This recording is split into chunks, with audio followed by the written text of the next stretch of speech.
تو ہمارے بادشاہ بہت خوش ہوں گے۔ وزیر کی باتیں سن کر حاتم طائی ہاتھ ملنے لگا اور اسے انتہائی افسوس ہوا۔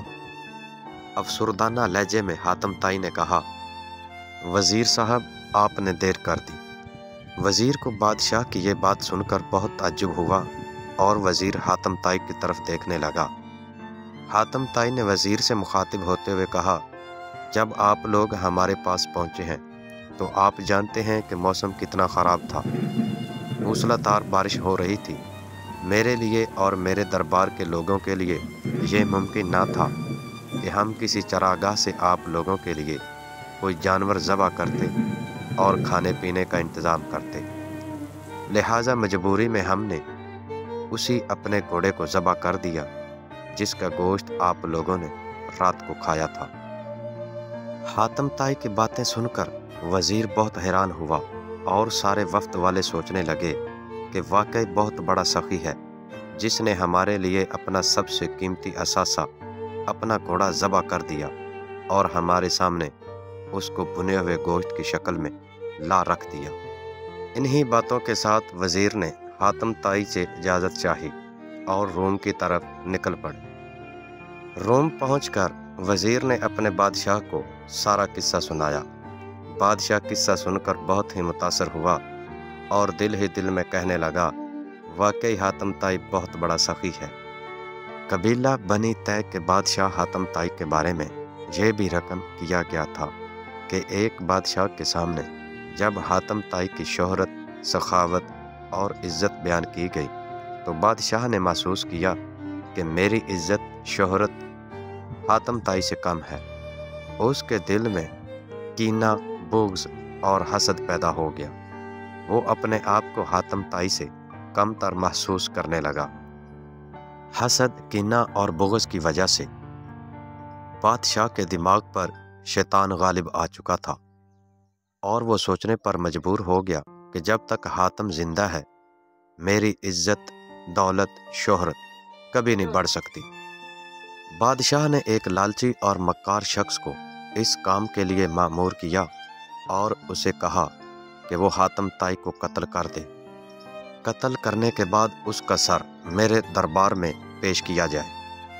ایسا کرنے کے لیے اس مکار شخص کو بادشاہ نے بھاری انعام کا لالچ دیا تھا۔ یہ لالچی اور مکار شخص بادشاہ کی باتوں میں آ چکا تھا۔ اس نے حاتم طائی کو قتل کرنے کا ارادہ کیا، اپنے ترکش کو تیروں سے بھرا اور اپنے ساتھ تیز دھار آلہ لے کر حاتم طائی کی تلاش میں نکل پڑا۔ وہ قاتل چلتے چلتے حاتم طائی کے علاقے میں پہنچ گیا۔ وہاں اس کی ملاقات ایک اجنبی شخص سے ہوئی۔ اس قاتل نے اجنبی شخص سے راستے کے بارے میں پوچھا۔ وہ اجنبی شخص انتہائی با اخلاق، خوش مزاج اور اچھے کردار کا مالک تھا۔ قاتل اس کی باتوں کا گرویدہ ہو گیا۔ اس نے قاتل کو اپنے گھر جانے کی پیشکش کی اور کھانا کھلانے کا کہا۔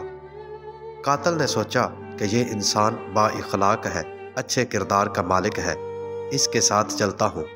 کافی دنوں سے سفر کر رہا ہوں، بھوک اور پیاس کی شدت غالب آ چکی ہے۔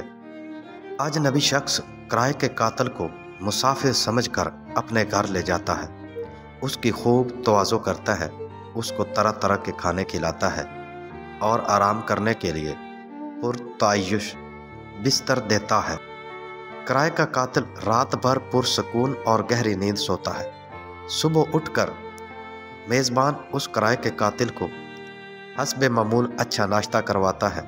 اس کے بعد کرائے کے قاتل نے اپنے میزبان یعنی اجنبی شخص سے جانے کی خواہش کا ارادہ کیا تو میزبان نے کہا کہ ابھی آپ نے سفر لمبا کرنا ہے، کچھ دن اور ٹھہر جائیں، میں آپ کی اور خدمت کرنا چاہتا ہوں۔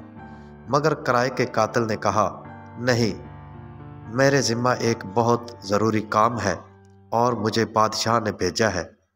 اس کام کے لیے بادشاہ نے مجھے بہت زیادہ انعام دینا ہے، اس لیے میں چاہتا ہوں کہ جلد از جلد اس کام کو سر انجام دوں اور بادشاہ سے اپنا انعام وصول کروں۔ اجنبی شخص کرائے کے قاتل سے مخاطب ہو کر کہتا ہے، اگر آپ برا نہ مانیں تو آپ اپنا کام مجھے بتا دیں، ہو سکتا ہے میں آپ کے کام آ سکوں۔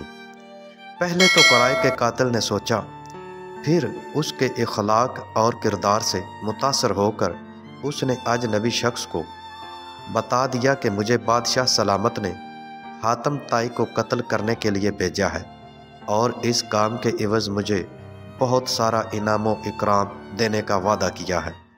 یہ سن کر اجنبی شخص مسکرایا اور قرائے کے قاتل سے مخاطب ہو کر کہنے لگا، تو پھر مجھے قتل کریں، میں ہی حاتم طائی ہوں، جلدی کریں، ابھی ہم دونوں اکیلے ہیں، آپ کے پاس بہت اچھا وقت ہے، اس وقت کوئی نہیں دیکھے گا، اگر کچھ لوگ اور آ گئے تو پھر وہ مزاحمت کریں گے، اس طرح آپ انعام و اکرام سے محروم رہ جائیں گے۔ وہ اجنبی شخص بہت ہی حیران ہوا کہ جس شخص کو میں قتل کرنے کے لیے آیا ہوں وہ تو اتنا با کردار، خوش مزاج اور با اخلاق آدمی ہے، ایسے شخص کو میں کیسے قتل کر سکتا ہوں؟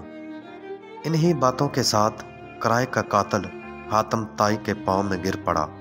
اس نے اپنا تیروں سے بھرا ہوا ترکش اور اپنی نیام میں موجود تلوار اور تیز دھار آلے حاتم طائی کے قدموں میں رکھ دیے اور حاتم طائی سے گڑ گڑا کر معافی مانگنے لگا کہ مجھے معاف کر دے، میں بادشاہ سلامت کی باتوں میں آ گیا تھا اور لالچ نے مجھے اندھا کر دیا تھا، یہ تو اللہ تعالیٰ نے مجھ پر احسان کیا کہ میری ملاقات آپ سے ہوگی، ورنہ اگر نہ ہوتی تو ہو سکتا ہے میں انجانے میں آپ کو قتل کر دیتا۔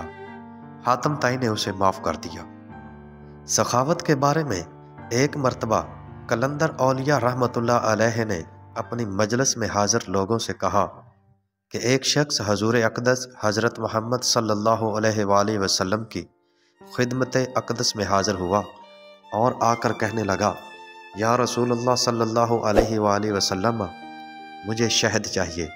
آپ صلی اللہ علیہ وآلہ وسلم نے اس شخص سے فرمایا کہ عثمان کے پاس چلے جاؤ۔ وہ شخص جب حضرت عثمان غنی رضی اللہ تعالی عنہ کے پاس پہنچا اور جا کر دیکھتا ہے کہ اونٹ کی تار میں بیٹھے ہیں اور ان کے اوپر گہیوں کی بوریاں لادی جا رہی ہیں، وہ دیکھتا ہے کہ ایک بوری کا منہ کھلا ہے اور اس میں سے کچھ کلو گندم گر پڑی ہے۔ جب حضرت عثمان غنی رضی اللہ تعالی عنہ نے دیکھا کہ ایک بوری سے کچھ گہیوں گری پڑی ہے تو انہوں نے اپنے ملازم کو بلایا اور ان سے باز پرس کی اور انہیں ڈانٹا۔ جب اس آنے والے شخص نے یہ دیکھا تو اس نے واپسی کا فیصلہ کیا اور آپ صلی اللہ علیہ وآلہ وسلم کی بارگاہ اقدس میں دوبارہ حاضر ہوا۔ آ کر پھر کہنے لگا، یا رسول اللہ صلی اللہ علیہ وآلہ وسلم، مجھے شہد چاہیے۔ آپ صلی اللہ علیہ وآلہ وسلم نے پھر فرمایا، عثمان کے پاس چلے جاؤ۔ اس شخص نے آپ صلی اللہ علیہ وآلہ وسلم کو سارا قصہ بتا دیا، لیکن پھر بھی آپ صلی اللہ علیہ وآلہ وسلم نے اسے کہا کہ عثمان کے پاس جائیں۔ وہ شخص دوبارہ حضرت عثمان غنی رضی اللہ تعالی عنہ کی خدمت اقدس میں حاضر ہوا اور وہاں آ کر آپ رضی اللہ تعالی عنہ کے ملازم سے کہنے لگا کہ مجھے شہد چاہیے۔ ملازم نے آپ رضی اللہ تعالی عنہ کو بتایا کہ یہ شہد لینے آیا ہے۔ حضرت عثمان غنی رضی اللہ تعالی عنہ نے اپنے ملازم سے کہا کہ اسے شہد دے دو۔ ملازم نے اس آنے والے شخص سے شہد کے لیے برتن مانگا تو اس آنے والے شخص نے ملازم سے کہا، میرے پاس برتن نہیں۔ ملازم پھر آپ رضی اللہ تعالی عنہ کی خدمت میں حاضر ہوا اور آ کر کہنے لگا، اس شخص کے پاس برتن بھی نہیں۔ حضرت عثمان غنی رضی اللہ تعالی عنہ نے اپنے ملازم سے کہا، شہد کا کپا اٹھا کر دے دو۔ ملازم نے آنے والے شخص سے کہا کہ آ جائیں، شہد لے لیں۔ جب آنے والے شخص نے دیکھا کہ اتنا بھاری شہد میں نہیں اٹھا سکتا ہوں تو ملازم سے کہنے لگا کہ میں کمزور آدمی ہوں، اتنا شہد میں نہیں اٹھا سکتا۔ ملازم پھر حضرت عثمان غنی رضی اللہ تعالی عنہ کی خدمت میں حاضر ہوا اور ماجرا بتایا۔ آپ رضی اللہ تعالی عنہ نے ملازم سے کہا کہ شہد اونٹ پر لاد کر دے دو۔ اس طرح آنے والا شخص اپنے شہد کو اونٹ پر لاد کر لے گیا۔ اس واقعہ کا تذکرہ کرتے ہوئے قلندر اولیاء رحمۃ اللہ علیہ نے اپنے ارد گرد بیٹھے ہوئے لوگوں سے مخاطب ہو کر کہا کہ ہر مسلمان امیر تو ہونا چاہتا ہے، مگر حضرت عثمان رضی اللہ تعالی عنہ کے نقش قدم پر نہیں چلنا چاہتا۔ سخاوت ایک پیغمبرانہ اوصاف ہے۔ اگر انسان دل کھول کر اللہ تعالیٰ کی مخلوق پر خرچ کرنا شروع کر دے تو اس کو یقین نہیں آئے گا کہ اللہ تعالیٰ کیسے کیسے اس کی غائبانہ مدد کرتے ہیں۔ اس شخص کو معلوم نہیں ہوتا کہ اللہ تعالیٰ کن کن غیب کے طریقوں سے اسے رزق دے رہے ہیں۔ بس دل بڑا کر کے اللہ تعالیٰ کی مخلوق پر خرچ کرنے کی جرت ہونی چاہیے۔ باقی تمام چیزیں اللہ تعالیٰ کے قبضہ قدرت میں ہیں۔ انسان کو چاہیے کہ اس کی مخلوق کی خدمت کریں۔ امید کرتے ہیں پیارے دوستو آپ کو ہماری یہ ویڈیو پسند آئی ہوگی۔ اس ایمان افروز ویڈیو کو ضرور دیکھیں، ہمارے چینل کو سبسکرائب کریں اور اس طرح کے ایمان والی ویڈیوز آپ کو بر وقت ملتی رہے گی۔ اللہ تعالی ہم سب کا حامی و ناصر ہو، آمین۔